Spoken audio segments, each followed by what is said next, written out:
नमस्कार मित्रांनो, मी वैभव आणि स्वागत आहे तुमचे आपल्या एका नवीन व्हिडिओमध्ये. आजची तारीख आहे 14 ऑगस्ट.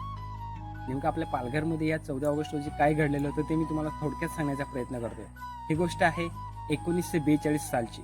त्यावेळी संपूर्ण भारतात भारत छोडो आंदोलन सुरू होतं. त्याचा प्रभाव आपल्या पालघरपर्यंतही पोहोचलेला होता. 14 ऑगस्ट रोजी पालघर आणि आसपासच्या गावामधून तब्बल 8 ते 10 हजार लोक एकत्र येऊन मोर्चा काढलेला होता. काही लोक आपल्यासोबत शस्त्रही घेऊन आलेले होते.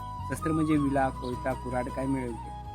मात्र हा मोर्चा सुरू करण्यापूर्वी त्यांनी ती सर्व शस्त्रे एका ठिकाणी ठेवली, कारण हा मोर्चा आंदोलनाचा लढा आणि अहिंसेच्या मार्गाने लढायचा होता. त्यानंतर हा मोर्चा आजच्या हुतात्मा चौकाच्या दिशेने पुढे गेला.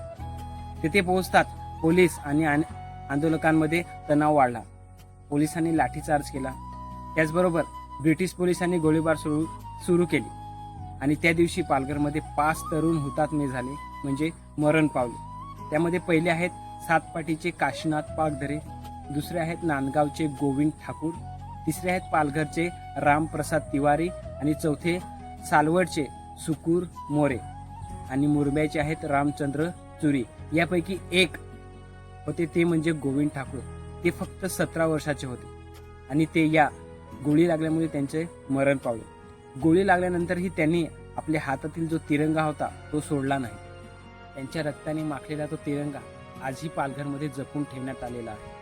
दरवर्षी 14 ऑगस्ट या दिवशी हा तिरंगा हुतात्मा चौकात आणला जातो आणि ज्यावेळी त्या दिवशी गोळीबार झाला होता अगदी दुपारी 12:39 तेव्हा पूर्ण पालघर 2 मिनिटासाठी पूर्णपणे शांत झालेलं होतं.